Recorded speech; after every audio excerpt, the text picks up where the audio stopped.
Growing up as a kid and even into my teens, loved life. Happy guy, didn't even really understand what depression was. I actually experienced mild hair thinning when I just started puberty. Then fast forward to 22 years old. I went to my doctor. I asked doc, I'd like to try finasteride. And then he asked me, are you aware of the side effects? And I said, yeah. And I know how to beat them. Very, very naive of me. So I got the prescription filled, popped the first pill, and I was like, wow, this is so easy. I felt great, actually. And within 3 months, I literally gained 7 years worth of hair that I lost. I felt on top of the world. One night, I had some friends over, and something was causing me to become stressed. That night, when I went to sleep and I woke up, everything fucking changed. Literally overnight. It was a complete cognitive shift in my reality. I remember one day standing outside, just completely losing my mind. Everything was blank. I couldn't think. I couldn't feel. I couldn't articulate, and I just started crying. I had a thought in the back of my head, maybe it was that finasteride, but I didn't want to believe it. It was so painful. I had said to myself, is this depression? And I realized, no, what I'm going through, this is something chemical. This is something unnatural. It's been a journey getting back to where I am right now. A raw primal diet is giving your body a complete reset to how you would have eaten in nature. Try it, see how you feel. In terms of recovery, if I was a 0 when it first hit, I would say right now, 60. A big portion of that 60% happened in the last 2 years. A message to anyone out there with PFS. Listen, I think part of the reason why people have such a hard time coming forward with their PFS is because they're goddamn fucking embarrassed. There's so many people out there suffering that want to hear about other people's experiences. They want to hear what you've done, what I've done, what thousands of other people have done. Come forward with your testimony, with your experience. Don't be ashamed about it. We're all in this together. We understand no one's judging. Let's all help each other.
Hi everyone, welcome to RX Pilled. This channel is dedicated to discussing the grave dangers that revolve around the pharmaceutical approach of medicine. In these sections, we interview those or their loved ones who have been harmed by these chemicals and have found the courage to come up here and share their truth with you. Joining me right now is Michael. Michael, thank you so much for coming up here. Well, thank you for having me. And as I said, we were chatting a little bit before this, and I think what you're doing is really, really important in helping a lot of people. So I'll just get right into it. I figured the best way to start is my life before I was damaged by finasteride. Growing up as a kid and even into my teens, loved life. Happy guy, didn't even really understand what depression was. I would, have friends message me or talk to me and they say, "Oh, I'm so depressed." And I'm like, I would be empathetic and try to understand what's going on and try to make them feel better. But up until my early 20s, I had never actually experienced depression. I had experienced the loss of a loved one, the loss of pets, and that's just normal sadness that will linger for a few days to a week, but that's normal human experience. So I never truly understood what depression was or why anyone would be depressed, because I just loved life. As I continued, we'll go back to when I kind of hit puberty around like 14 years old or so. I was one of those cases where I actually experienced mild hair thinning when I just started puberty. So as a 15-year-old boy, you can imagine that could be quite traumatic. Absolutely. I experienced the exact same thing. All the males on my mother's side, have hair loss. And so I think it was when I was 16, I started noticing that my hair was really thinning out. I got shit about it from Yeah. people, and it was annoying. Like, you're just trying to figure yourself out, who you are, Yeah. developing into the adult that you're supposed to be. Your identity of yourself is not complete yet. So your confidence in who you are is very shaky, right? Very true. Yeah. So exactly that. Now, my case was one where it was very slow. It was incredibly slow to the point where it was not noticeable until I was about, I noticed it because I'm looking at myself in the mirror every day, freaking out. But for other people, it didn't really become noticeable until I was 18, 19. It is what it is, right? So I did, I lived a really healthy lifestyle. Like, I was actually always into alternative nutrition, holistic medicine. And that was I got into that around 16, 17 because I developed a type of scalp psoriasis. And I knew the medical profession wasn't going to help me with this simply because they said that diet has no effect on skin conditions. And I know that even as a 16-year-old kid, I could put one and one together and say, okay, if I eat this, my psoriasis gets worse. But if I don't eat that, my psoriasis improves. How can they say that diet doesn't play a role? Now they were understanding how how this system works. Can you imagine if diet does play a role? They'd go broke. It doesn't make them want to sell you. Exactly, right? Allopathic reductionism. The thing is, and we're going on a little bit of a side tangent, but allopathic reductionism is by no means meant to cure you. It's just meant to suppress symptoms. That's literally in the definition of when someone has an MD in front of their name. That's all they know how to do. They just read out of the pharmaceutical books, the Merck manual, what to prescribe, what to give. So I got into like supplements and diet and lifestyle, and I became like a health nut. And I basically was doing everything that I can to actually minimize what was happening. And I actually had some good success. So I was doing alternative things. And when I was 17, 18, I did know about finasteride. I did research it on the internet, and I had no desire to take it at that point. I had read the horror stories, and at that point I said, I still kind of want to stay away from these drugs in the first place. Something didn't ring right with me. I didn't even consider it. I was like, this just sounds bad. Bad. Then let's fast forward all the way to 22 years old. I still remember the month, the day, the year. Everyone knows, everyone remembers. So it was October 2015.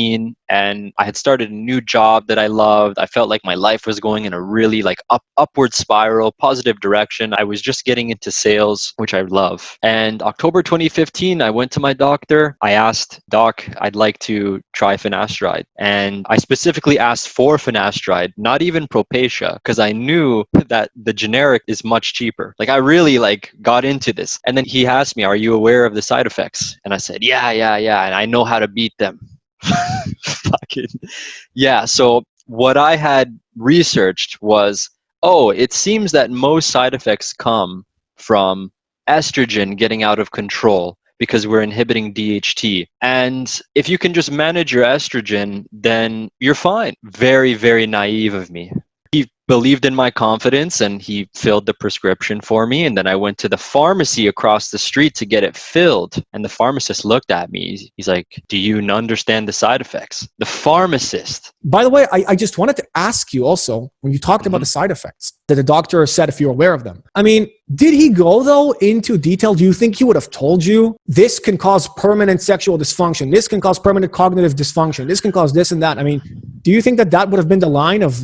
I knew you would get to that because you hold these doctors accountable, and I fully respect that. And I think it's important. No, he didn't get into it. He asked me that question and I really brushed it off. But at the same time, he should have asked me again and told me more detail. Look, young man, you need to understand that there's this.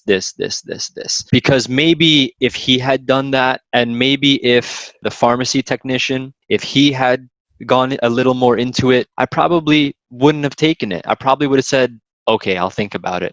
I'll go back and ponder on it. To me, they're still the authority. And I was just a 22-year-old kid. I don't care what anyone says. You're 22, you're still a kid. Absolutely. You don't know anything. So yeah, he didn't really get into it. And I know you hold them accountable for that, and they should go into it more. And I agree. But at the same time, I do want to take personal responsibility, because at the end of the day, the laws of this land and the reason they're able to get away with what they get away with is because we gave consent. Yes, it's sneaky. Yes, it's manipulative. But when it comes to karma, we gave consent, and that's really what they rely on. So I do take personal responsibility for that as well. We need to do our own research. We cannot be reliant on everyone to warn us about everything. We have to be the ones to do that. But I do agree with doctors do need to be more vocal about the side effects. Absolutely. And 2 points to be made on that I wanted to say is, A, there is a basic expectation in the professional world.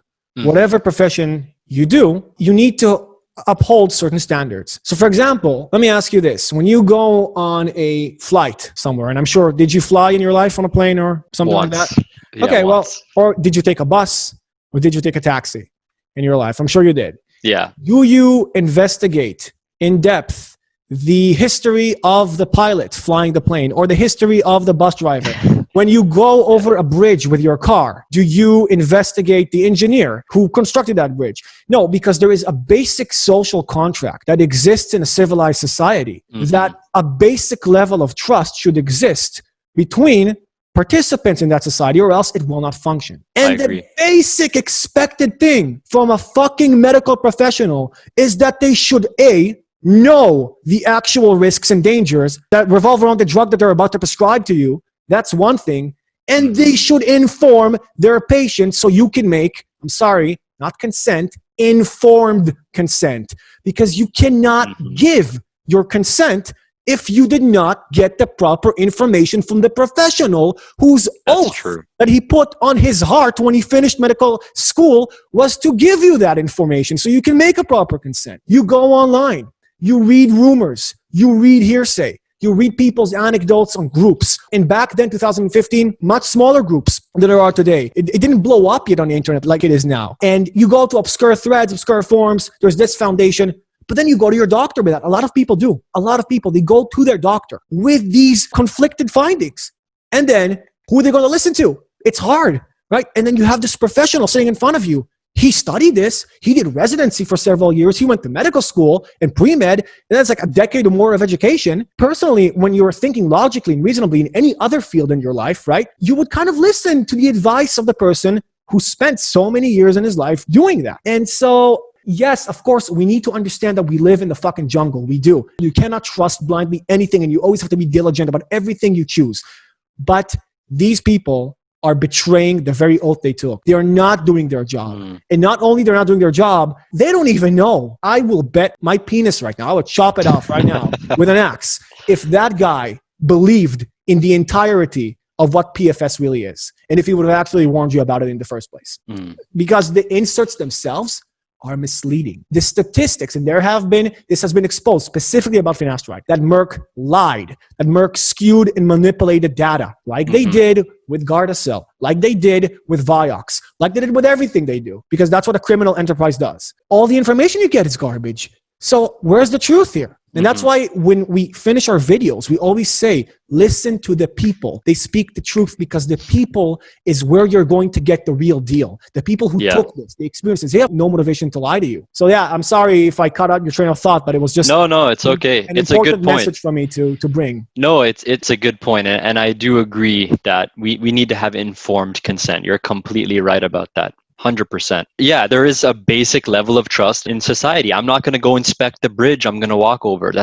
Sorry, it's fucking retarded to do that. You can't do that. You can't live a life if you have to constantly do that. I agree with you. So I got the prescription filled. I went back home, I popped the first pill, and I was like, wow, this is so easy. This is so easy. Now, at the same time, what I was also doing was, like I said, I was combating estrogen. So when I started taking finasteride, I was also taking progesterone, because finasteride is actually like an artificial progesterone that cannot convert to anything else. So I was taking that. I was taking a lot of zinc. I was taking DIM. I was taking indole 3-carbinol. Basically, these are vegetable extracts kind of from broccoli, and they help with the phase 1 and 2 detoxification of estrogen from the body and liver, right? So I was doing that, and I felt great, actually. I actually felt like my energy had improved, and within 3 months, I literally gained 5 years or 7 years worth of hair that I lost. I felt on top of the world. I'm going to say I felt on top of the world. I thought I figured out the puzzle, you know? Like, I beat genetics, I beat the side effects. This is how you do it. Oh my God. Even my acne improved, probably from the real progesterone, not the finasteride. And then everything was dandy for 6 or 7 months. And what happened was, one night I had some friends over, and something was causing me to become stressed. There was a stressful situation, and normally I would go through it and forget about it and move on. And this stressful situation just felt prolonged. My mind suddenly would not slow down. It would stay fixated on a problem, and my mind would exacerbate that problem and blow it up. Then the anxiety came. And that night, when I went to sleep and I woke up, everything fucking changed. Literally overnight. It was a complete cognitive shift in my reality. I thought it was just a temporary thing, because I had experienced something like that several years before I ever took this finasteride, but it went away. And I think because the body can cope with stress. So I remember one day, part of my job at that time was doing door-to-door sales. You got to be able to communicate with people. You got to be able to read people and understand and be quick on your feet and be very present if you're doing sales door-to-door. And I just remember standing outside and just completely losing my mind. Everything was blank. I couldn't think. I couldn't feel. I couldn't articulate. And I remember I was so distraught with what was going through my head, and the fact that, something's really wrong here, that I sat down on the curb on the side of the street I was doing work on, and I just started crying, just tears rolling out of my eyes, because I had no fucking idea what was going on. And I had a thought in the back of my head, maybe it was that finasteride. But I didn't want to believe it. I did not want to believe it, that this is happening to me. So deep inside, I knew it was that, but I didn't want to believe it. And man, the way I can experience this feeling is I wouldn't have wished it on my worst enemy. And I think you've had a couple people on your channel say something like that. It was so painful. I had said to myself, is this depression? Is this what my friends are talking about? And I realized, no. This is not what they're talking about. They're going through a hardship in life and they're depressed, and maybe it lasts 2 months. But this, what I'm going through, this is something chemical. This is something unnatural that I'm going through. And I knew that. Lobotomy is a great way to put it, because it was like a flick of a switch. I lost all passions to do things. I lost the ability to enjoy previous hobbies. I was a very creative and imaginative person. I could listen to music and have the most vivid visuals in my mind and creativity. I lost the ability to use my imagination. That's what scared me the most. I couldn't picture anything in my head. That is actually what scared me the most, because I identified so heavily with that. Whether I was busing or taking a cab to a location, getting to work would be like a 45-minute bus ride. And my time, my me time, was looking out the window, listening to my favorite music and just being up here. That was my me time, and that was destroyed. I cannot confirm this, but I would not be surprised if there is some lingering PTSD from that shit. Oh, I would say Like absolutely. soldiers go to war, and I understand that PTSD, where now they hear a bang and they're disoriented and they freak out, and I can't imagine that they have their own same level of issues. But what I went through that for, when it was at its worst, like 2-3 months solid. I would think that there's some PTSD from that. I can think of someone who won't have some PTSD from an experience like this, because it's horrifically traumatizing. It's an unnatural, devastating incident. Right now, 2 years on after what happened to me, I can tell you 100% that I'm dealing with PTSD. A lot of PTSD, not from my military service, but from Accutane, from the experience, from what it did to me. It's another layer of challenge that you have to cope with. Yeah, and because it's not even necessarily an experience that happens around you that's going to trigger that. It's almost like your mind has numbed itself to not feel anything to protect itself. Constantly, because it never, we'll get into that stuff in a little bit, but it was really, really bad. Terrible. And I was a person that never, ever wanted to share my problems with anyone, because not so much that I was shy or ashamed, but more so that I don't want to put my burdens on another person. I liked being the one where I was the rock for people. I was the rock you could put your head on. But now I was at a point where, I need a rock to lean on. And I was very lucky and blessed to have had a girlfriend at the time that it was just loving, supportive, who I'm still with to this day. Wow. If anything is an indication about someone being, the one for you, I would say is the ultimate test is sticking with you through this PFS. through PFS, because man, I don't know if any human being could have stuck with me through my worst when I got PAS or Post-Retinoid Syndrome, whatever you want to call it. I would definitely say that you are a very blessed man, my friend. Thank you. Yeah. I think I had read, I'm sure you've heard the name Ray Peat. He has a quote where, having the love of a good woman is an important part of recovery. It helps, Definitely. Right? Okay, so about like 1 month into when my PFS kicked in, I started having gut problems as well. And I developed appendicitis within a month of the PFS triggering. And first I went for an ultrasound, and the nurse had said, I've never seen someone's appendix this bad. You need to go to the hospital right now. And I did go to the hospital.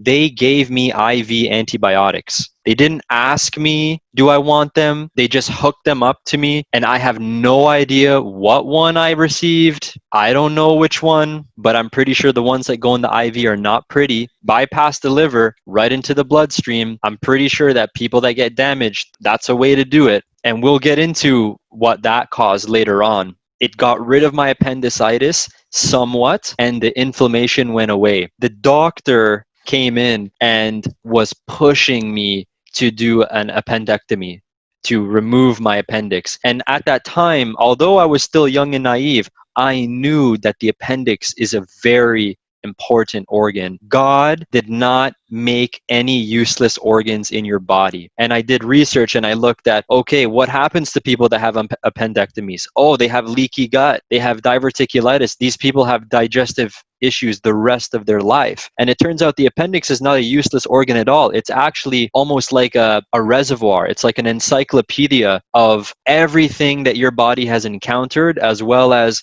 a storehouse for probiotic bacteria. Absolutely. And that is something that you are never taught about in medical school. Fuck no, you'll never. Not in pathology, not in biology, not in anatomy, not in any class. The only thing you are ever taught about the appendix is that it is a vestige, a useless vestige that should be removed if you are in any danger.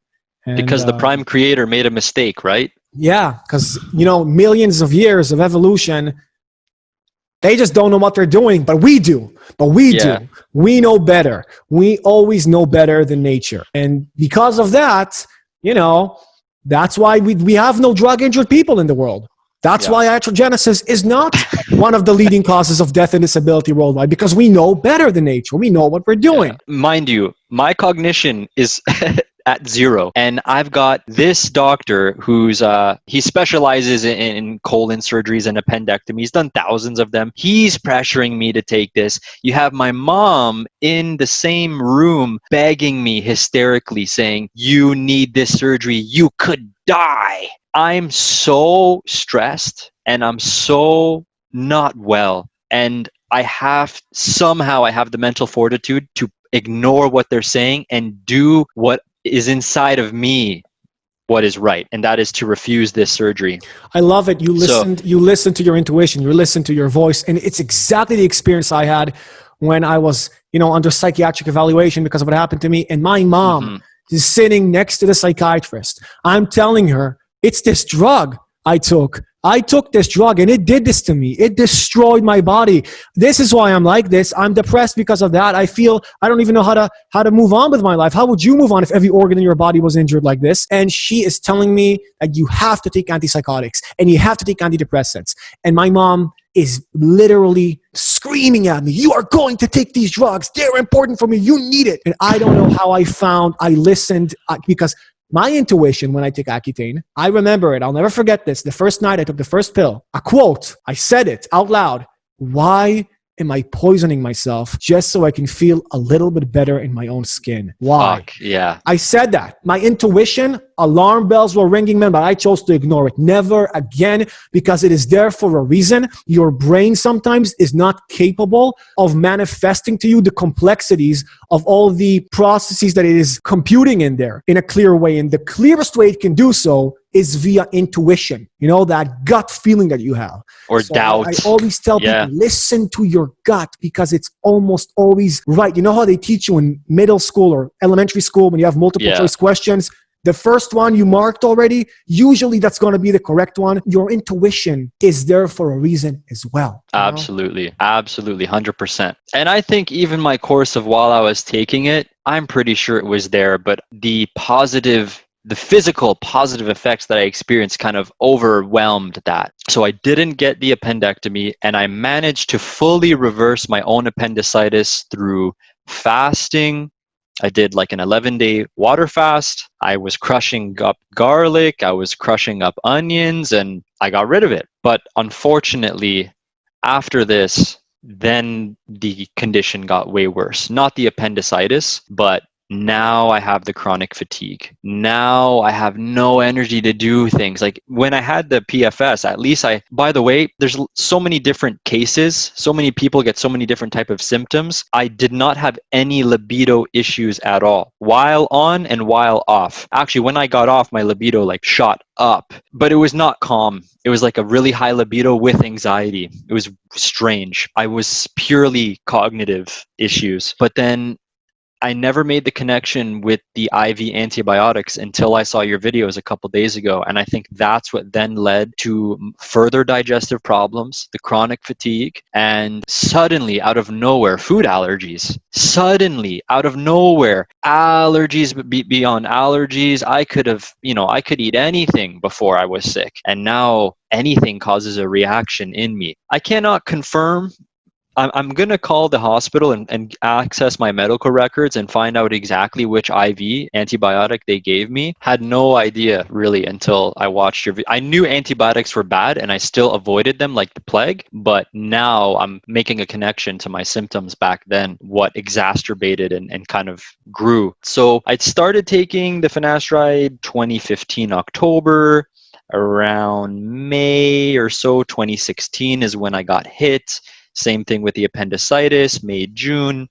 And then from there, it's been a journey getting back to where I am right now. So the biggest thing was, I would say, the fatigue and then the cognitive issues. So anxiety, overthinking, the insomnia, man. Oh my God, the insomnia triggered from the PFS was just insane. Inability to sleep. And then you would start to panic about the next morning thinking, oh my God, I'm going to have to wake up tomorrow and I still didn't sleep. And then that makes you still not get sleep, right? You look at the clock again. Oh, I have only 3 hours left. And Fuck, it's just, yes. it's It's just never brutal, enough. bro. It's brutal. And my poor girlfriend, you know, dude, I used to be like, yo, let's go to the cottage. Let's go to the beach. Let's go out. Let's do stuff. And I was not that anymore. I didn't have the energy. My brain fog was so bad. I couldn't do things. I couldn't enjoy things. It was just fucking miserable. Could you go into a little bit more detail to people who don't understand what brain fog is? What was it Yeah. like? Okay. Go So into it, to the meat of it, as much as you it's can.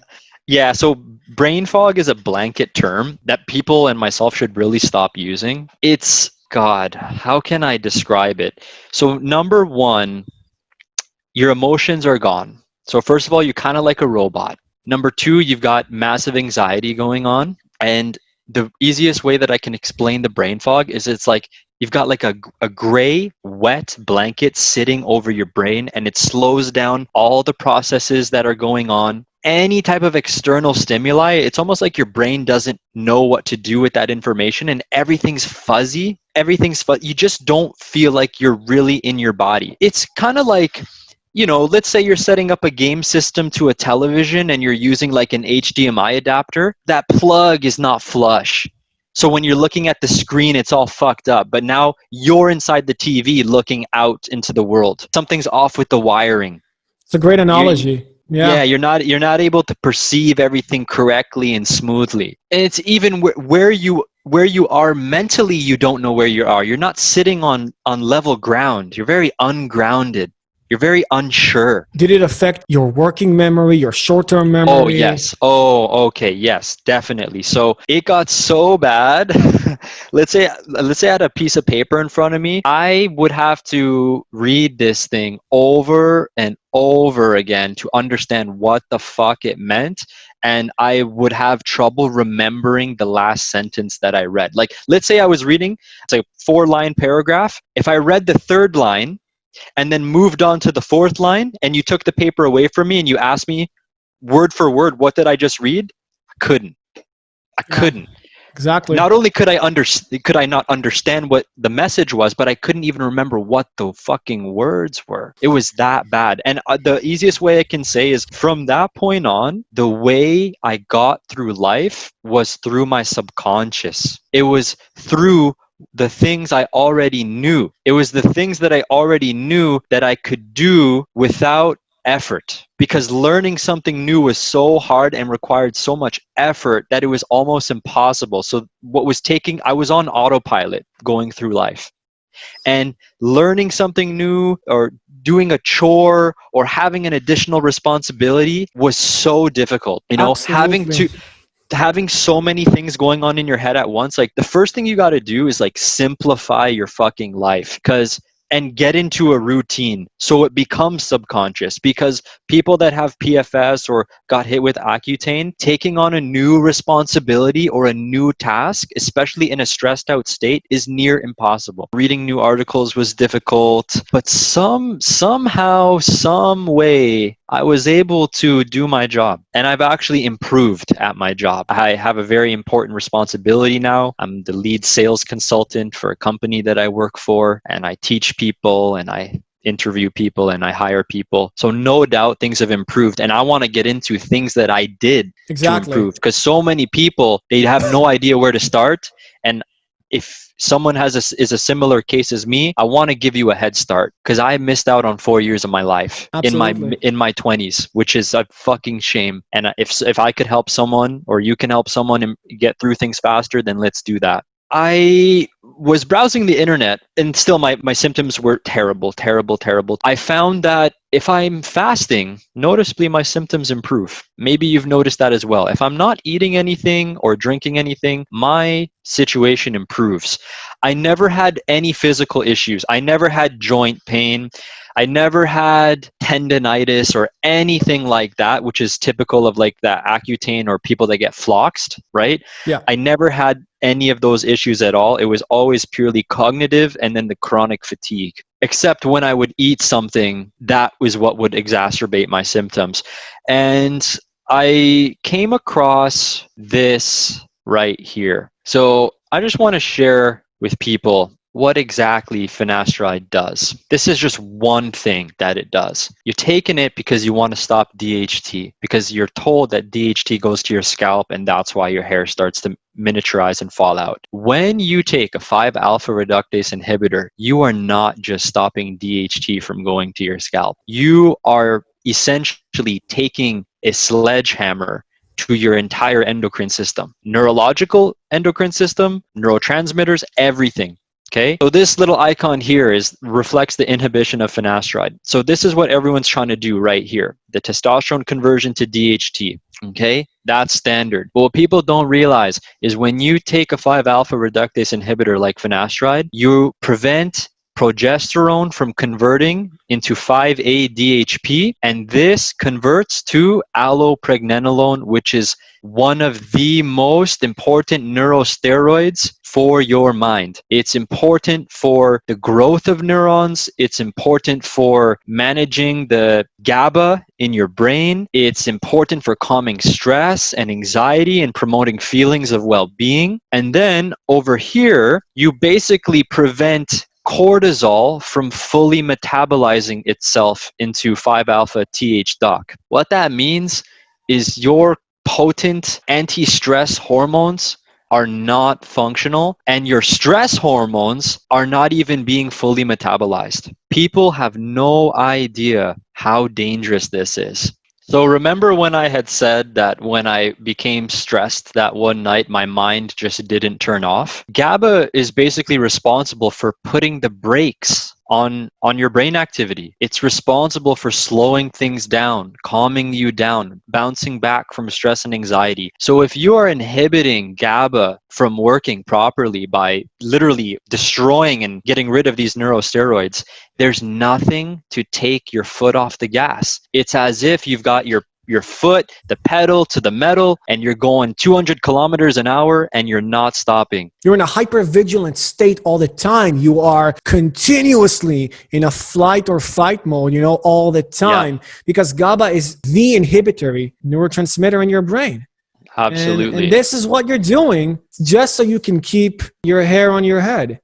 Is it worth it? To me, I think if you look at the important things in life, if you learn about self-acceptance, self-love, and other important things that actually matter, your self-worth is not strictly based on your appearance, on your avatar only, but on what you do, who you are, your values, your passions, then you would see that doing this is an extremely bad idea, because it can be a tremendous inhibition for you to do all of these other important things in life. So you get to keep your hair. You get to keep your hair, but ask people who have PFS. Ask every single one of them, are they happy with keeping their hair? Or would they be happier losing it and being able to achieve and accomplish and do all these other things that they wanted to? Tell you right now, if I had the choice, I would go back, never have taken it, and lost everything. But you know what's funny? It's not so bad after all. It's not so bad after all. Better than mine ever was.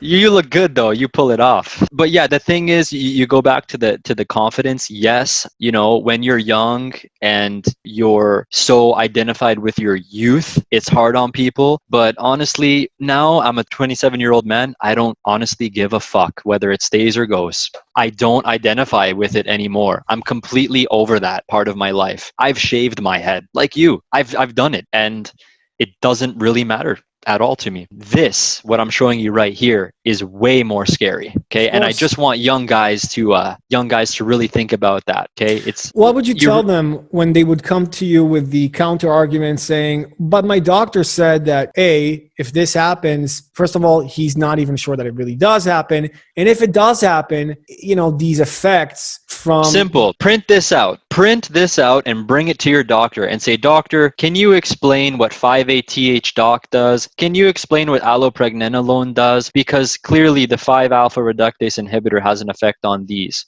What kind of side effects would I experience from this? See what he has to say. I'm sure you walk into your general practitioner, your everyday walk-in clinic doctor, he's not going to know his hand from his ass if you give him this. Absolutely. They'll have no idea. They'll just And tell if anything, you... he might be very surprised. He might be very surprised. And if he was a really good doctor and thoughtful and creative, he would look at this and research it himself and say, maybe this is why we have those side effects. I'm interested in this. I'm going to look into this, right? So there's that. When I came across this image right here, this is what set me on my path to recovery, because it showed me what I potentially need to work with. Now, I want to say, disclaimer, I'm not telling you to do the things that I've tried, and I'm not telling you that this is even your issue, because some people don't have a neurosteroid issue. What's unfortunately scary about this drug is you can have so many different kinds of dysfunctions in the body. You could have a neurosteroid inadequacy, like what you see here. You could have a low production of hormones,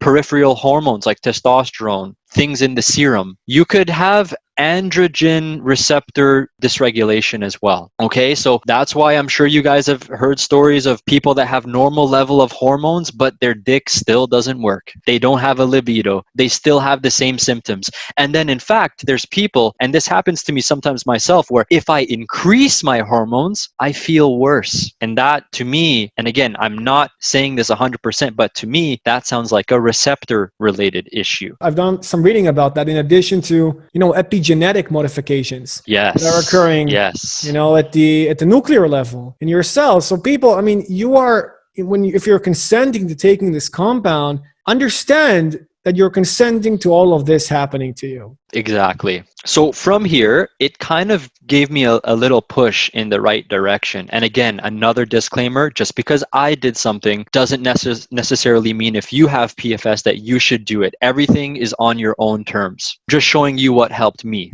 may not necessarily help you. So with this, my cognitive symptoms, seeing that this allopregnanolone is non-existent in the cerebral spinal fluid of many patients with PFS, which people can look that up, cerebral spinal fluid, Post-Finasteride Syndrome, you'll find what I'm talking about, led me to this highly regulated little substance called GHB. And people have taken this substance, which is actually endogenously produced by your body in very small amounts. And what it does is actually help produce these neurosteroids. And there are many people on various forms that have had great success using something like this. Now, there is a pharmaceutical version, and I think it's hilarious. This substance, GHB, was actually publicly available in the 80s and early 90s at health food stores.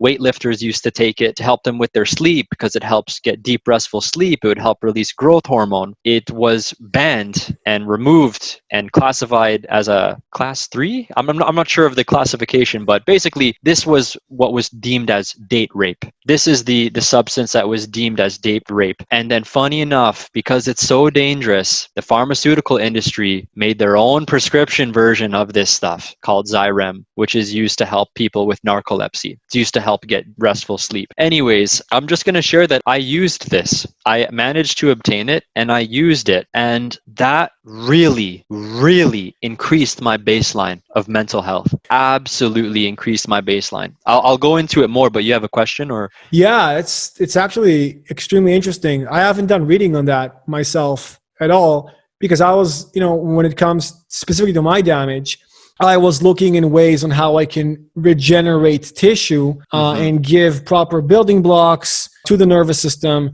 because from what I understood with how retinoic acid works in the brain, it's via apoptosis and literally killing off stem cell and other cell structures in your nervous system, which results in these terrible symptoms. Retinoic acid specifically also can act as a 5-alpha reductase inhibitor as well. Yes, I wanted to talk to you about that too. Yeah, Because so there's a apparently lot. Accutane is a 5-alpha reductase inhibitor type 1. So Yeah, exactly. There's a lot of reasons, a lot of ways that these compounds can do you damage. And so I think, first of all, this is what you did was actually pretty brilliant, because you managed to dial it down to, okay, exactly what I am suffering from. I see that I have this problem with being, wired, with being anxious all the time.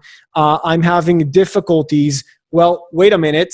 You looked at the, compounds that are produced by the 5-alpha reductase, and you directly made a link. A lot of people that get hurt also continue down the doctor route. They continue down.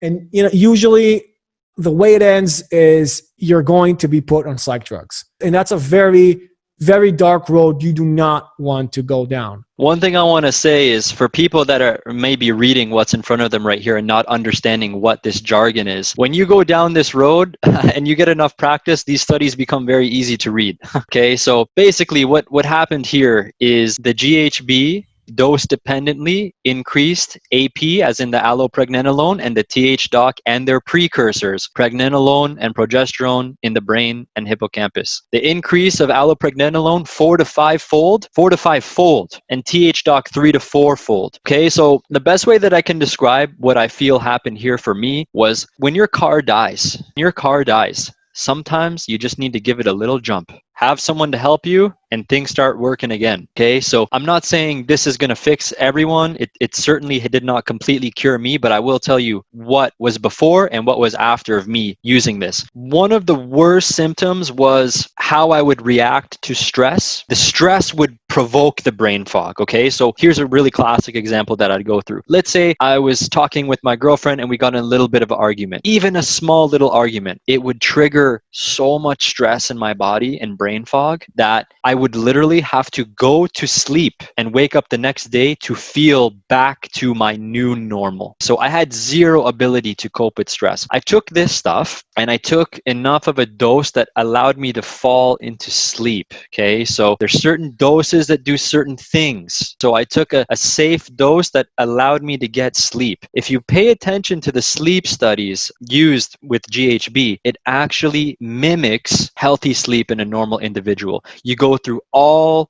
4 or 5 different stages of sleep. And one of the main problems with people with PFS is they cannot sleep. You cannot get sleep when you have PFS. And even if you do get sleep, it's not that restorative sleep. When you wake up, you're like, fuck, I still feel like I'm dragging my ass. I feel like I didn't sleep. You stay in bed for 8 hours, you still feel like you didn't sleep. 12 hours, didn't sleep. What this does is essentially, I think such an important part of recovery is allowing the body to get into the restorative stages of sleep.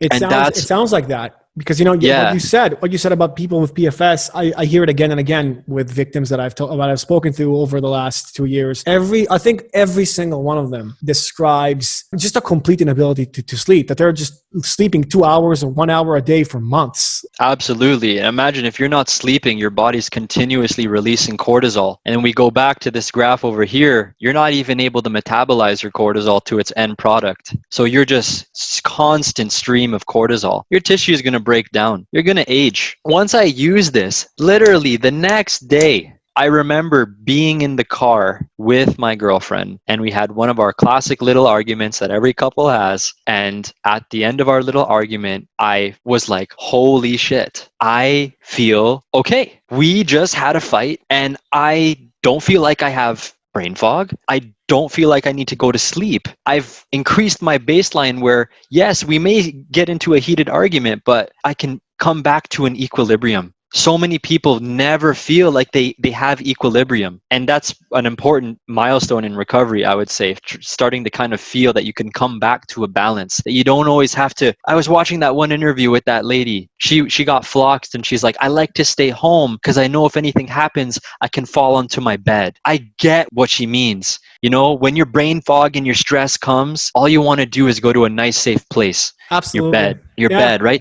And this started changing that. So I want to let people know about this. And depending on the country that you're in, it's very tightly regulated. You might have to get it as a prescription, which ironically is what we're trying to avoid here. But again, I'm just sharing with the audience things that I've done. The other thing that people may come across is that when people take a 5-alpha reductase inhibitor, specifically finasteride, it also alters the gut microbiota. And without going into too much detail here, it basically changes the proportion of certain species of bacteria in the gut. And the ones that it lowers and gets rid of are very, very important for producing something called butyrate. Not many people know about this. It's actually starting to become quite a popular product for general health. I mean, my camera's backwards here, but that's sodium butyrate. The bacteria in your gut are responsible for producing butyrate. Your colon cells use it as fuel. Butyrate acts on so many different things in the body, including the androgen receptors. Different people have different symptoms because different parts of their body were affected in different ways. Some people may have a GABA problem. Some people may have low hormones. Some people may have an androgen receptor problem. And I'm sure there's other things that we don't even know about yet. But we really are making strides. Not only does this study show that you lose the bacteria that are responsible for producing butyrate, but it also shows that in the brain, there is higher levels of inflammatory markers. Okay, you have neuroinflammation. If you have neuroinflammation, your brain is not going to function properly. It's a form of the brain being under attack in some way, is an easier way to put it. So tumor necrosis factor alpha is one that I'm seeing study after study highly elevated in people with PFS. And I would imagine same goes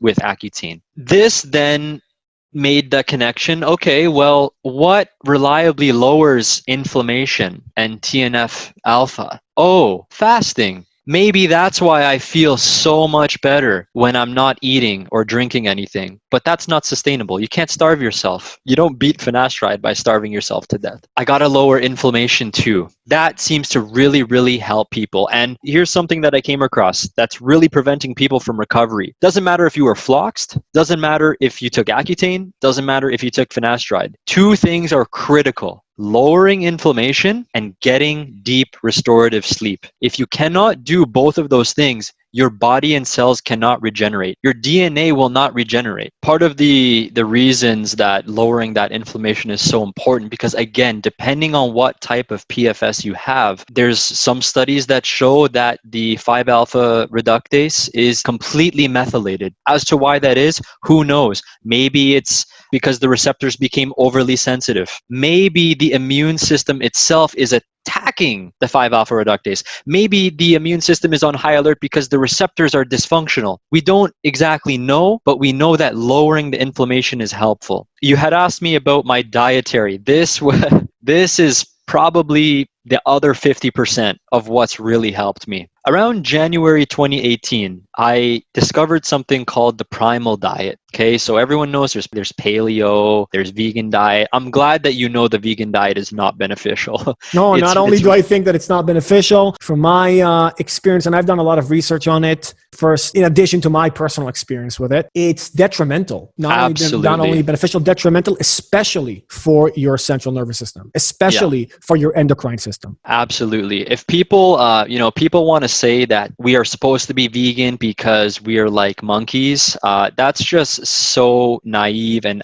like it's really retarded to make something like a claim like that, because your diet is not based on what kind of teeth you have. What determines your diet is your digestive tract. Number one, not your claws, not your fangs, not your teeth. If you pay attention to the human digestive tract, it is smack down between a cat and a dog. Cats and dogs are obligatory carnivores. We do a lot of our digestion using hydrochloric acid, which is to break down protein. We have various different enzymes from the pancreas, pepsin, trypsin, chymotrypsin. All of these things are to digest proteins. And we digest everything in the small intestine, not in the large intestine, which is what ruminants do, primates do, hindgut fermentation. And Absolutely. To make this point even further, this is kind of off topic, but people really need to wake up to this stuff, is that even the monkeys and the goats and the sheeps and the cows, are actually eating a, quote, ketogenic diet. They're not actually consuming sugar. And the reason for that is because when they have vegetation and they eat cellulose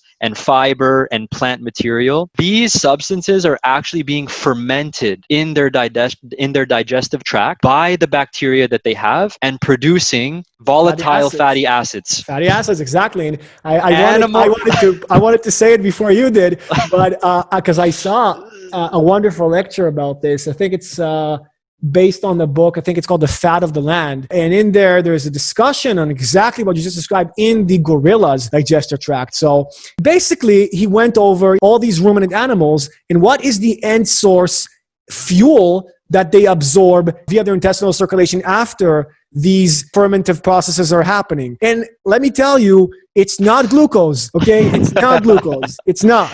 And so I completely agree. And I just wanted to make this point about these cousins, these apes. What do they say? That chimps and bonobos are the closest genetically to human beings, if I'm not mistaken? Dude, chimps hunt bush babies and eat them raw. They rip them to pieces and eat them like savages. Yep. I mean, animal foods are the highest form of nutrition. It's just that deers and cows, they have no way of getting it. I mean, I'm sure you've seen videos of horses eating little baby chicks, just gobbling them up. Absolutely. You know, given the opportunity, they will eat other animals. I've seen squirrels eating dead mice. It's just not in their normal realm of diet, but animal foods by far are the most superior for human health. Absolutely. And hands down. It's so obvious when you look at, for example, at the structure of the nervous system. And I always go back to the nervous system because I think this is the primary organ that will get the central nervous system, the primary target that will get firstly damaged by depriving itself from animal products.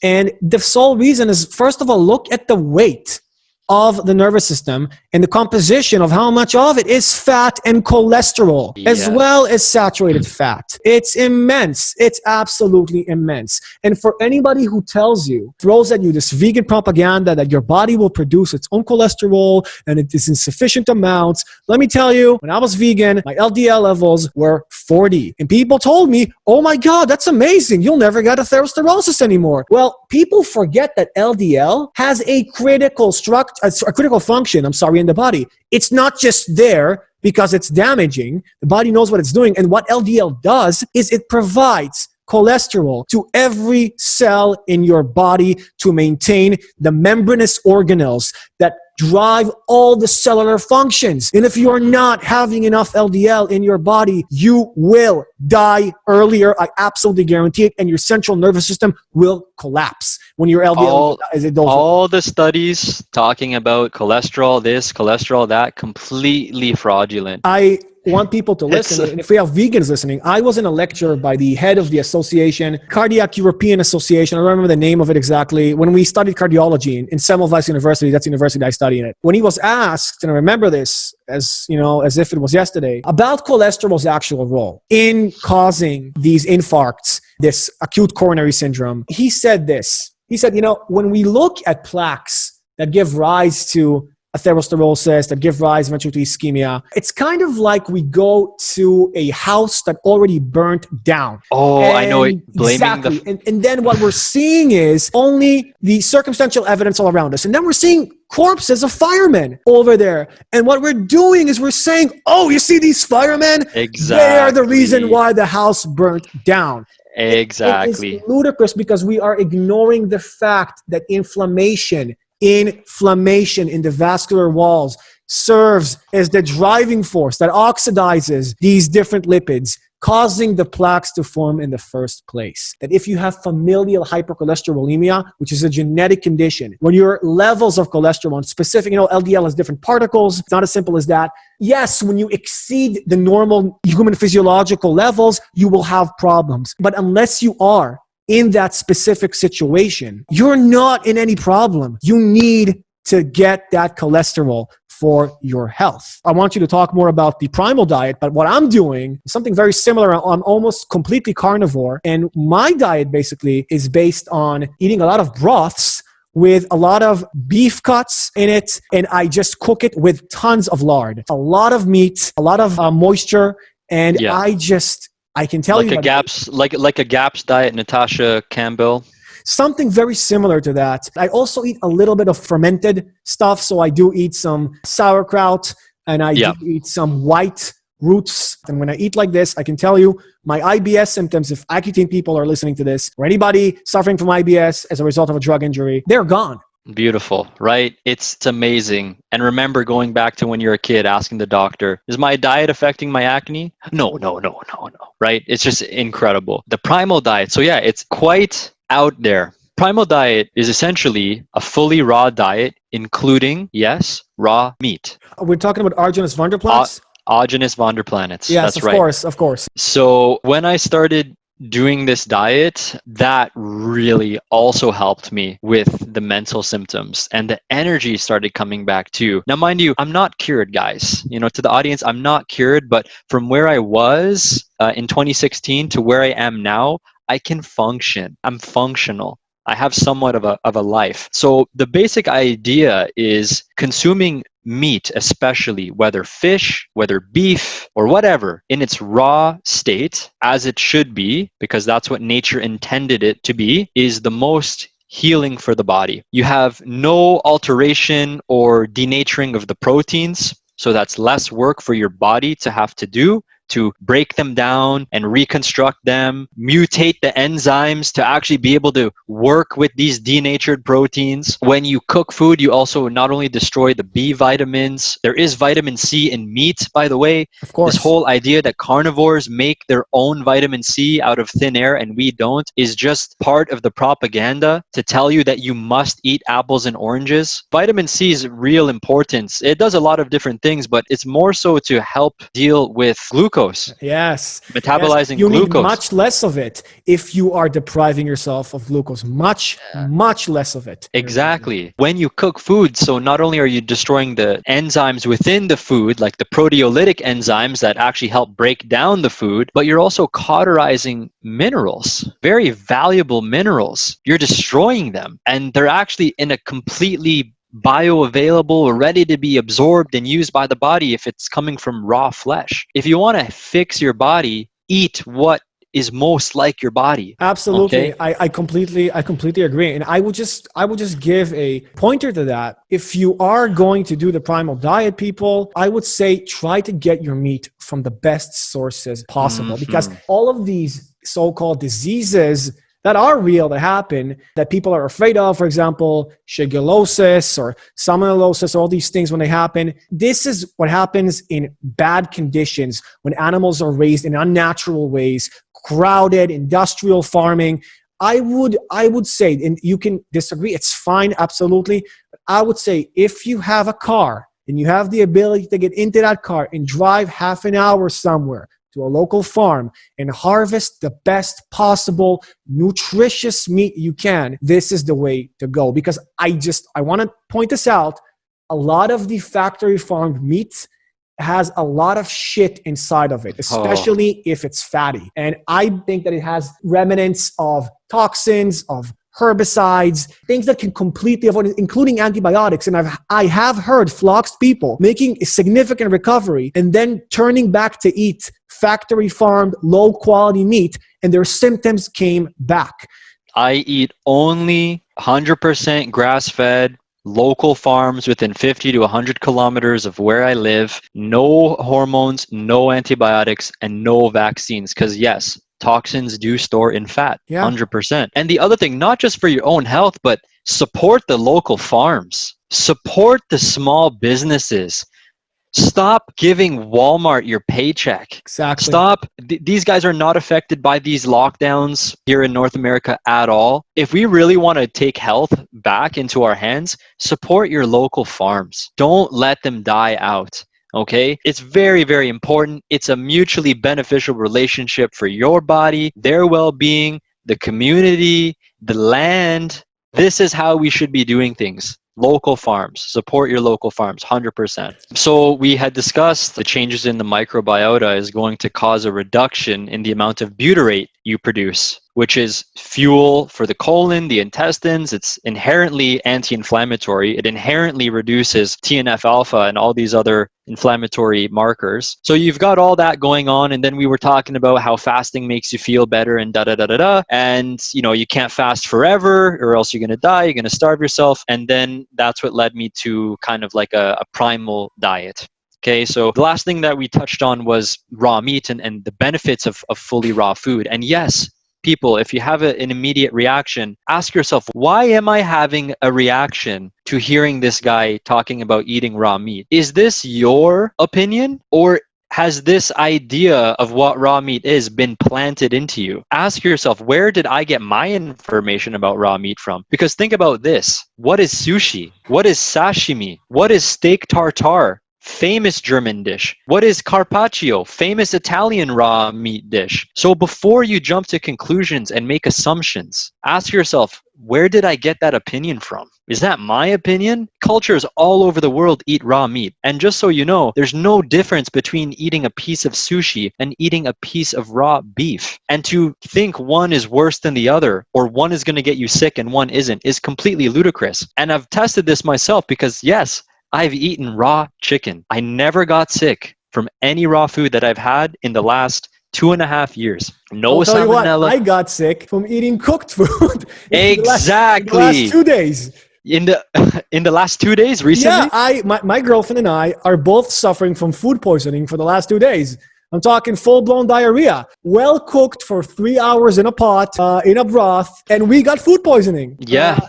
Because what food poisoning really is, it's not necessarily bacteria. It's an actual poisoning. There was either some chemicals. Cooking denatures food. I've never been sick from fully raw food. I've only been sick from partially cooked or fully cooked food. It's as simple as that. Something happens to food when you cook it, what you cook it with, how long you cook it, how long you leave it sitting out. Part of the Primal Diet, before I actually get into what I'm going to say, there's a war on salmonella and E. coli. Just so everyone knows, you have salmonella all over your skin right now. It's trying to protect your skin. You have E. coli in your gut, and E. coli is really present in the colon, and it is responsible for some of the final stages of digestion, which break down fats and proteins into their most finite small sizes, so your brain and nervous system can use them. People that have chronic fatigue syndrome, when they do fecal analysis,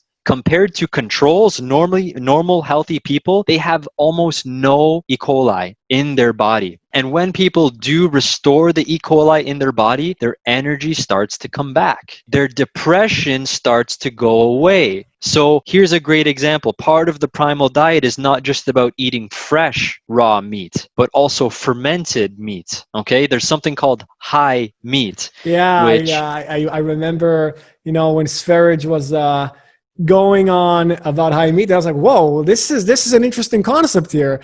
The guy, I remember seeing a video of him that he would keep it in jars and just let it, ferment for let it do its thing. I've got some in my fridge. Grass-fed beef liver. Can you go a little bit more into the Primal Diet? Because I remember that Arjunas Vanderplants, he also talks about consuming plant foods as well. Yes, it's not a matter of completely eliminating all plant foods, like fruits, fine, right? But when it comes to fiber, vegetation, like roots, leaves, stalks, he really advises against consuming these because we simply cannot break down cellulose. Simply cannot break them down. We don't have the enzymatic power to do that. So he highly recommends juicing them instead. When you juice these things, the water's structured. When I say structured water, it's different than bottled dead water, which I still do drink sometimes. But if you juice celery, for example, that celery has taken up that H2O, binded with minerals, binded with whatever was in that soil, and that plant has made it part of its being in a functional way. So now when you're going to consume that juice, if I drink a half a cup of celery juice, I'm good for the day. Like I'm not thirsty, but I can pound back this whole bottle of Perrier and want more. Why is that? It's because the water's not structured like it was from the celery. There still needs to be more research done, and I'm sure there's studies out there, but basically you want to be eating things that are easy to assimilate in an organism, that your organism can assimilate easily. The less stress and work you put on your enzymes, your digestive system, the healthier you're going to be. Okay, when I say put less work on your enzymes, that doesn't mean supplement something completely downstream. That's not the way. It's, give your body the resources it needs to function. There's a holistic doctor that I heard him say this, and it's just so true. It's, we don't know exactly what it is, but there's a God-given ability in the body to heal itself. When you cut your skin for an accident or on purpose, you can't explain what's going on. You don't even have to think about it, but your skin's going to repair itself. And most of the time, it's not even going to leave a scar. That's an incredibly sophisticated process. It's so intelligent, and your body knows how to do it. You don't have to think about it. But what you do have to do is you have to help the body and give it what it needs to do that job. Give it the raw materials. It will build the house. But you got to bring in the wood. Absolutely. But I have to say, so people understand the risks about taking some of these medications, especially the ones that are cytotoxic. We can get into a little bit, and I'd like to get into that a little bit, about the healing, how that cut heals exactly. The inflammatory response plays a crucial role in that. And the immune system, obviously, which is what runs the whole thing, plays a critical role in that. But eventually, the way that these tissues are capable of healing and repairing themselves is by having a supply of functional stem cells, because stemness is such an important concept here when we're talking about recovering anything. And people need to understand that a lot of these drugs target stem cell populations and they decimate them. And I'm talking about all the cytotoxic drugs, chemotherapeutic drugs, fluoroquinolone antibiotics are included in that group, and Accutane, specifically Accutane. And let me tell you, the nefarious thing about Accutane is that the way it works is that it kills stem cells within your sebaceous glands. And by doing so, it degenerates them because they do not have a reservoir anymore to depend on to heal. And that's why your acne seemingly goes away forever. But what they don't tell you is that this stem cell destructive process happens in other tissues of the body, including the brain. And so, of course, it's not the whole picture. And definitely, you would be doing yourself a favor by doing everything you possibly can to try as best as you can to stimulate the healing process. That's absolutely true, regardless of how bad you think your situation is. Absolutely true. But it's almost with these drugs, this syndrome is sometimes very similar to radiation poisoning because they damage the genetic material that has the blueprint for how your body is supposed to work. And repair itself, They impair the replication and healing mechanism, in a sense. You know what you were saying? It's like making a deal with the devil, really, because I'm sure everyone has heard these kinds of examples where it's like, okay, you make a deal with the devil, you want to get rid of your acne, okay? The devil says, yeah, I'll get rid of your acne. Boom, it's gone. Your acne is gone, but he didn't tell you he did it by destroying your sebaceous glands and degenerating your skin. You got your clear skin. There, you did your deal with the devil, but he did it in a very sinister way. It's almost satanic. You get what you wanted, but you get things you don't want. And there's no such thing as a free lunch with the devil. 100%. This is a kind of a grotesque example, but I'm sure everyone has heard it. The man who cares so much about the size of his penis made a deal with the devil to have a dick that touches the floor. He says, okay, we'll do that. The next day he wakes up, his dick's touching the floor, but he's lost 80% of his legs. See, exactly. You got what you wanted, but not in the way that you expected. Beautifully said. That's the deal with the devil. Back to the Primal Diet. One example, when we're talking about the E. coli, everyone loves probiotics in terms of like the sauerkraut or fermented dairy, kefir, yogurt, things like that. But another really, really powerful probiotic is high meat. In fact, one of the most powerful. So what those types of bacteria, like if you leave fresh meat out to rot and ferment, what you're doing is you're giving an environment to bacteria that are specifically responsible for thriving in a high protein environment. These bacteria are breaking down proteins for you. They're breaking them down into the finite sizes and amounts that your nervous system can assimilate. So when Ogenus Vonderplanitz in the Primal Diet talks about using high meat, why is it called high meat? Because it makes you feel high and happy, because these bacteria are actually feeding your nervous system what you want. And feeling happy and feeling energetic is a sign that you're doing something right. It's a sign that you're following nature. Further to this point, I was having a conversation before with one of my friends about veganism and how veganism's natural and all these different things. And all I said to him was, look, okay, if you're in the wild and you're starving and you come across a rabbit and you manage to kill the rabbit and you drink its blood, you're gonna feel awesome. Yes, you had to kill an animal. It's sad. It's horrible. But if that's not what you're supposed to do, why do you feel so good after you've done it? If you're not supposed to eat that flesh and you're not supposed to drink that animal's blood, why did it have such a profound impact on you? Emotionally, physically, it felt like that's what you were supposed to do, because that's the way nature's intended it. You know, a lot of vegans would come out with counterclaims that don't hold water. They tell you, well, you know, I consider the same thing. I mean, if you take heroin, you'll feel amazing, and so you want it again. So maybe, you know, that's what your body's supposed to do. But obviously, it's not. And the same with the meat. But no, it's obviously very different, because also we're talking about long-term sustainability here. And if you have been vegan for a long time, I challenge you, do something else that involves eating an animal-based diet, and then see how you feel half a year after that. And then compare and assess. Absolutely. Like with the heroin example, okay, first of all, heroin's man-made. And second of all, you have to inject it into your body.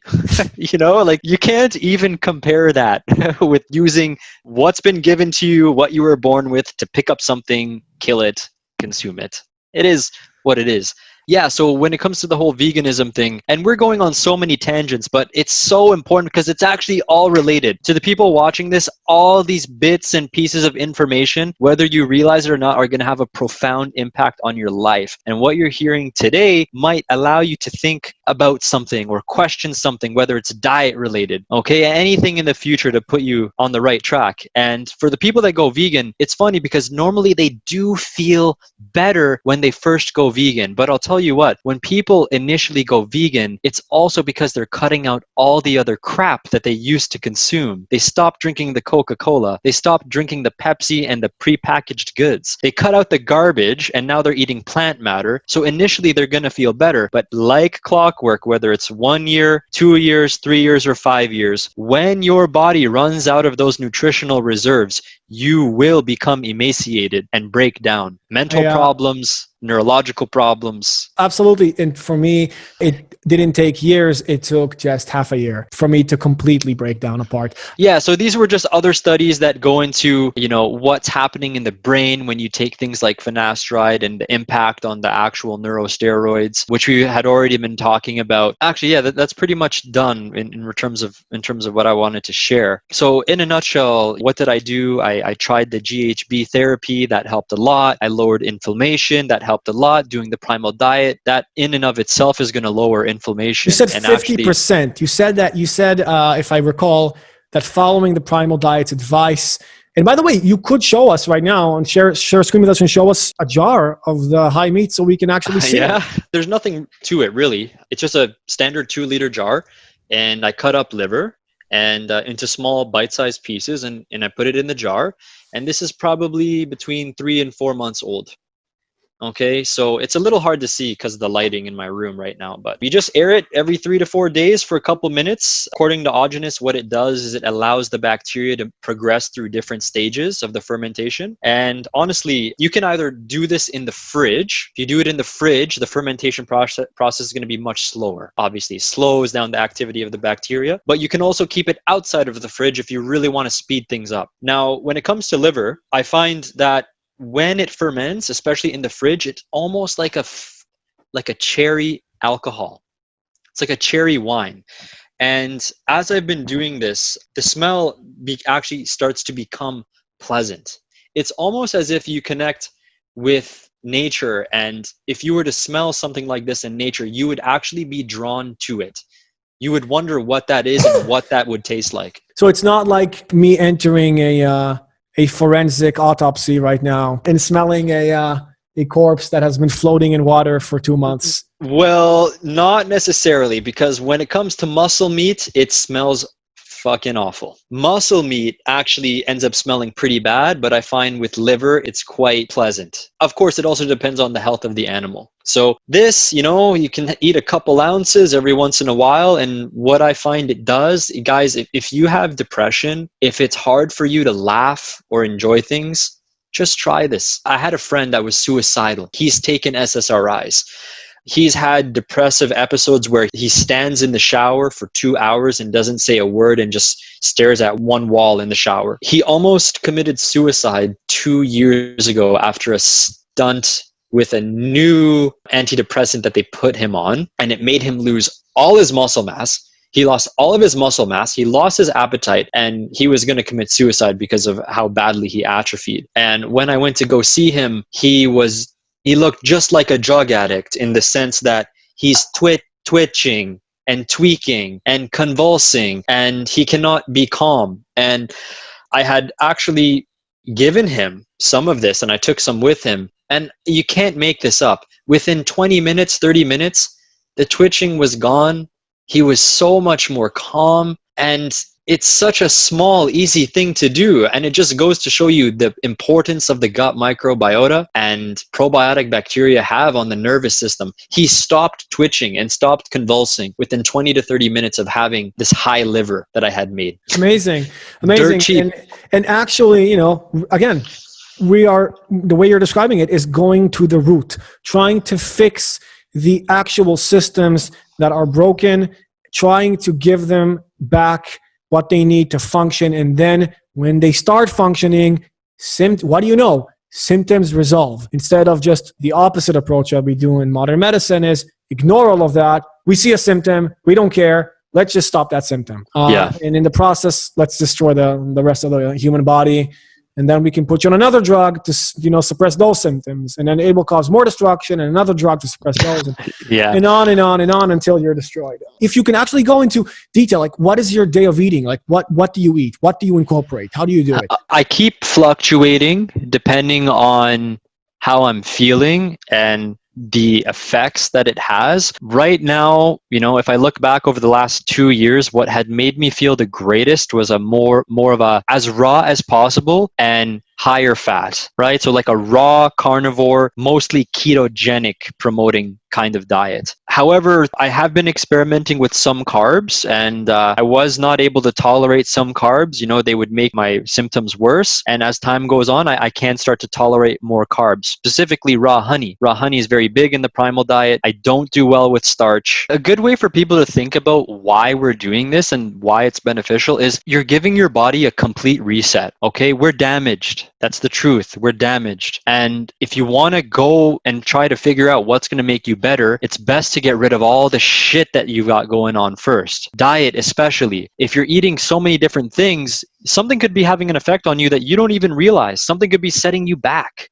from recovery. Something could be promoting more inflammation, right? We're talking about how important that is to minimize for recovery. So essentially, a raw primal diet is giving your body a complete reset to how you would have eaten in nature. It's a complete elimination diet with any type of substances or phytotoxins or phytochemicals that may be causing an immune response in the body. Try it, see how you feel. It's not the most tasty diet or dopamine boosting diet. I'll tell you right now, eating raw meat does not give me the same dopamine effect as if I were to eat a slice of pizza.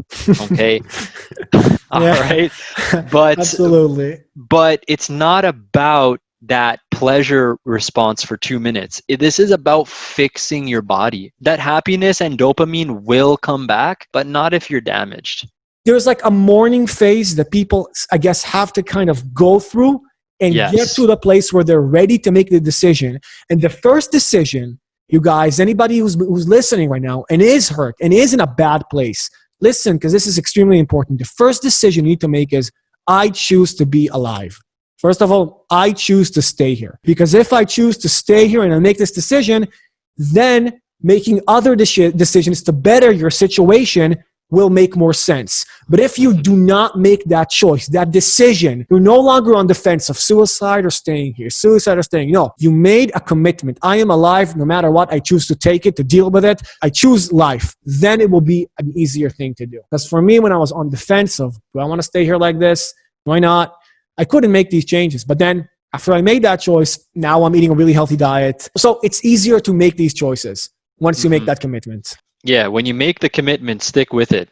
Okay, and the biggest thing, everyone goes through the mourning phase. Don't focus on the past. The past is going to destroy you, but the future can save you, right? So once you make that decision, just look forward. I do focus on the past. I will think about the past. I remember the times when I would come home from work and I would go for a sprint session through the forest behind my house, and I would get that runner's high, and I would come back home and crash on the bed and recover for half an hour, and then I would wake up and it would be like the sun starting to set, and the way the sunlight was coming through the windows and the euphoria that I had and how much I could feel. I do think about that almost every day, but I don't think about it in a sad way that I've lost it. I think about it in a way that's, I'm gonna get that back. I'm gonna get that back. Another thing that I wanted to say about my symptoms is that I am not depressed. And maybe you can tell that through this call. I'm not a depressed person. It's just hard for me to feel these things. I know that I'm happy. Okay, I'm not moping and depressed and focused on negativity. I'm a happy person. It's just hard to access it. It's like a form of anhedonia. Exactly. Depersonalization, derealization, the anhedonia, the inability to feel that pleasure. I keep thinking maybe that goes back to the PTSD, but I also want to say that I have had days where I felt completely cured. Interesting. And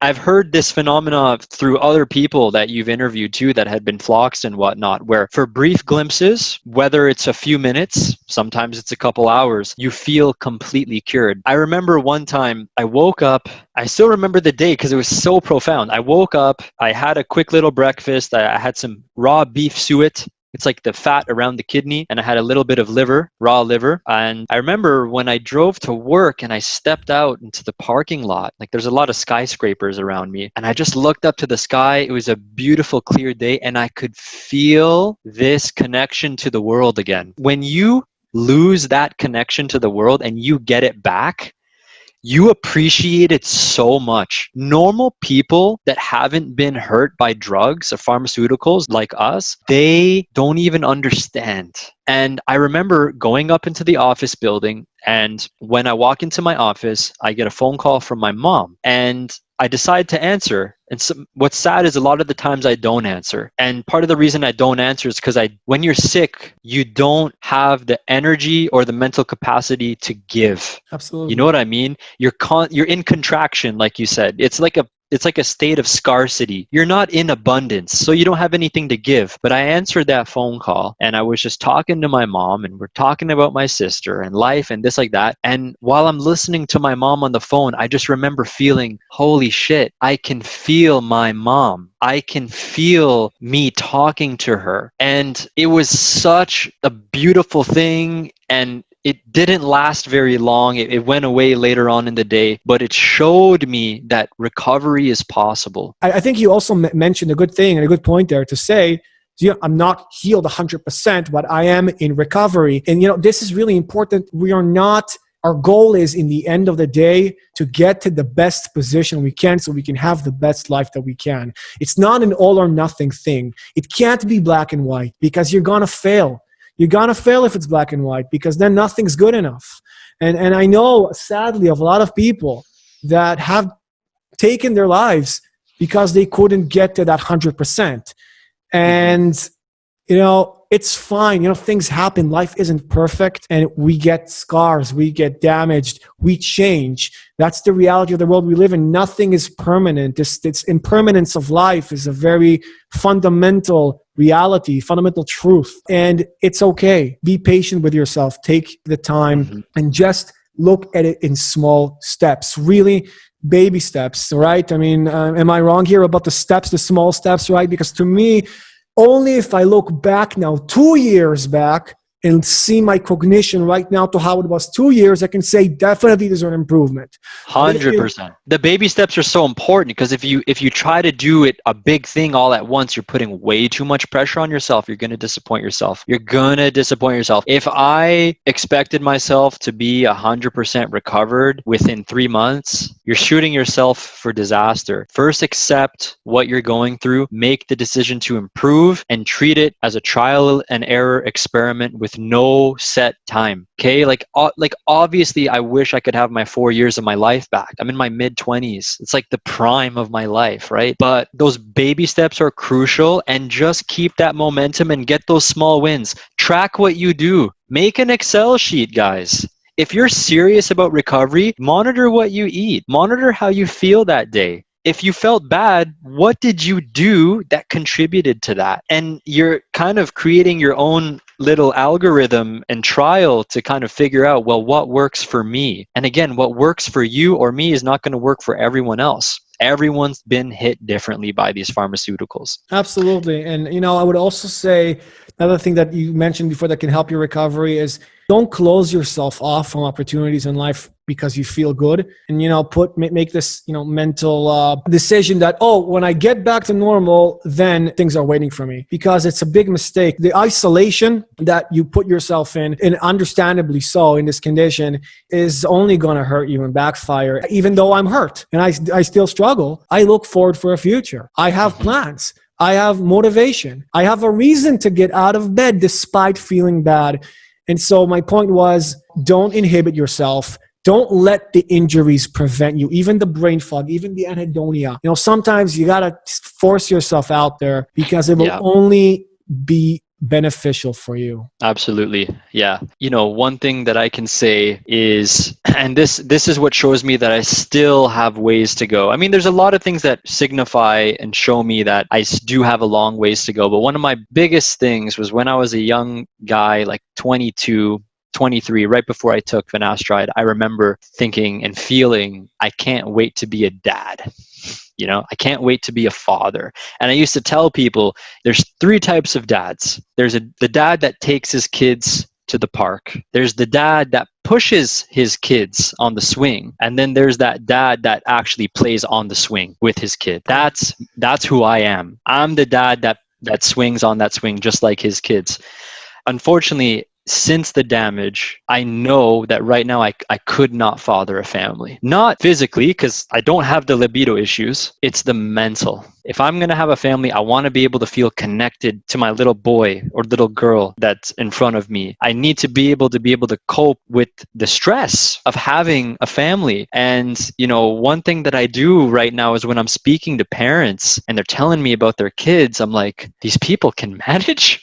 These people can manage 4 or 5 kids running around the house? I could not deal with that responsibility right now. I completely understand. It's so important also especially when you're hurt, to be in a stable routine, because it really serves as really important crutches. When you have that going for you, you feel also financial security, you feel safe with the person you're with. I'm sure you'll get there as well. I have no doubt. Thank you. No doubt about it. You definitely seem like the dad that not only would, play on the swings with the child, but, work out with them, play video games together with them, everything with them, be part of the actual experience with the child. And it's a whole different way to raise your kid. Absolutely. I wanted to ask 100%. You, how long have you been in the healing journey, and what would you say right now? You can give an arbitrary number on a scale to 1 to 100 or whatever you want to do. How better off are you right now? What are some of the things that you want to continuously improve? And the final thing I would like to ask you is, what would be your message to other people listening to this that are hurt? So I started my recovery in May 2016 or April 2016. So we're coming up just over 4 years. In terms of recovery, if I was a 0 when it first hit, I would say right now, my mind is hitting on 60%. A big portion of that 60% happened in the last 2 years. The first 2 years were kind of a nightmare. I didn't make a lot of progress. It was in the last 2 years when I put my mind to it and I started making those connections. So that's the power of self-research. And don't let anyone tell you that your anecdotal evidence doesn't mean anything. Anecdotal evidence is experience. It's self-experience. So use that. So I'm about around 60%. Anecdotal evidence is how human beings survived in nature. If you go back to the tribal area, to the tribal period, if a guy in your tribe would tell you, don't go into that ravine, there's a tiger there, you better listen to him. You don't need a peer-reviewed study, okay, to tell you how to take a crap. No, you really, yeah. And people today think the rigid thinking of medicine is completely take common sense and throw it down the toilet and just wash it out, because we don't need common sense anymore. And it's so important what you just said. Anecdotal evidence, in my opinion, is critical, because this is how science begins, by observations. And so this dismissal of all these people with PFS, thousands of people on the internet, and doctors, a lot of doctors still deny its existence. They're telling them, look at all these people. Oh, it's just anecdotes. It's just anecdotes. So it's pure insanity. So 60% there. First 2 years was kind of an uphill, struggle. Last 2 years, significantly better. Okay. Significantly better since the GHB use and the Primal Diet. Significantly better. Something, a message to anyone out there with PFS. Listen, I think part of the reason why people have such a hard time coming forward with their PFS, like you had mentioned to me, is because they're goddamn fucking embarrassed. There's nothing to be embarrassed about, okay? So what? You were losing your hair and you didn't like it and you didn't want anyone to know in the first place. You tried to hide it for years, and then all of a sudden you tried to take a drug, and then that drug fucked you up. So you're ashamed of the whole thing. Don't be. Come forward. There's so many class action lawsuits that are trying to take hold. There's so many people out there suffering that want to hear about other people's experiences. They want to hear what you've done, what I've done, what thousands of other people have done. Come forward with your testimony. Come forward with your experience. Don't be ashamed about it. We're all in this together. Your confidence issue, no one cares. No one gives a fuck but you. So just come forward and share the problem and stop making it about you. Start making it about helping everyone. And you find that's going to make you feel better. Thank you so much for saying that. Absolutely. I felt empowered after doing my interview with Tom's channel about life after Accutane. And I found it to be very brave. And I was proud of myself of doing there, talking about my flaccid penis back then that happened on YouTube. I'm not ashamed of it. It's freeing. It's liberating, and I am man enough to own up to my mistakes. And I can say here, yes, I was a great medical student, top of my class, but you know what? I was in the dark about something that for many people is extremely obvious. People that are raised in different conditions, people that are not indoctrinated into the system from a very young age, not brainwashed like I was, to them, it's obvious. They'll be like, "Of you shouldn't take Accutane. It's a horrible thing. I was stupid." You know what? I wasn't awake. And I agree. But I've woken up since then. And I realize, and I'm owning up to, as you said, also my personal responsibility in this event. And nothing to be ashamed of. On the contrary, coming up here speaking, sharing your truth will save lives. I can promise you that. It will. Because these interviews make an effect and people listen to them.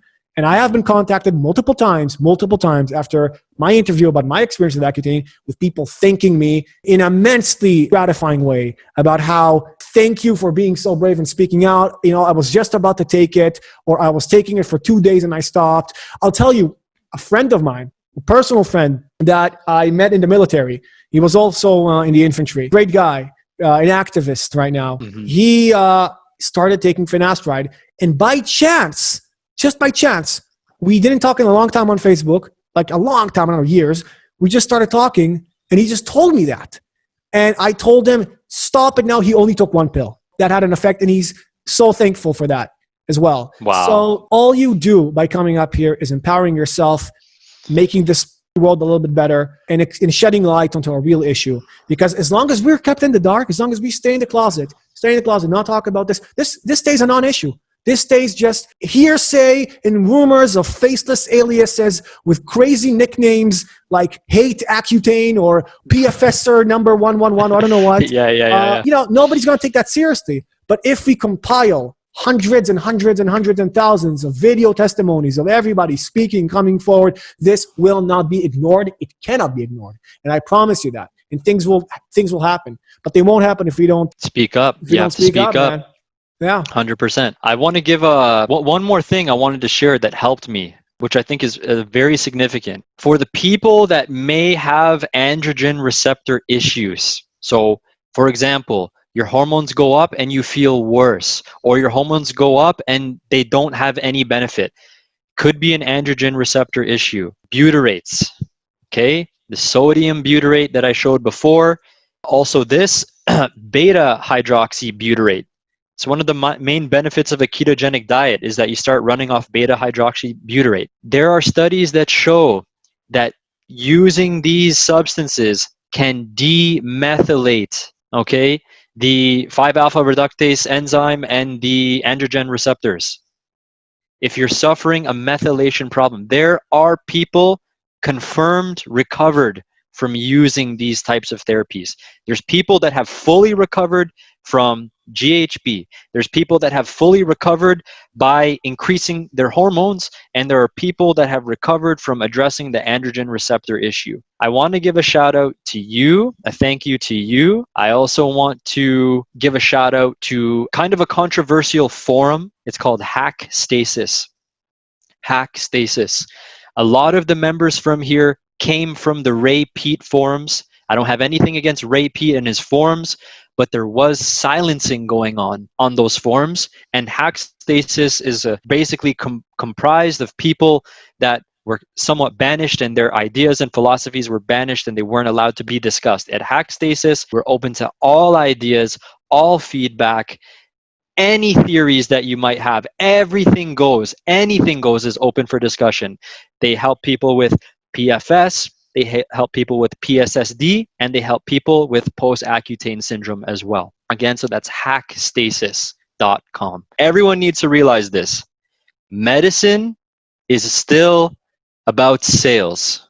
People think that because it's medicine that they cannot be sold, but you're still being fooled. There's no difference in getting a drug prescribed to you than having a salesman at your door trying to sell you something. Everyone gets a kickback. They may not get a commission. Doctors may not get a commission, but if he sells enough of a drug, he may get a free vacation to Miami to go to a conference. Okay, exactly. People need to understand there's absolutely no difference between selling random shit and medicine. Let me tell you something, and your audience, and this is going to sound a little weird, but magic is real. Wizardry is real in this world.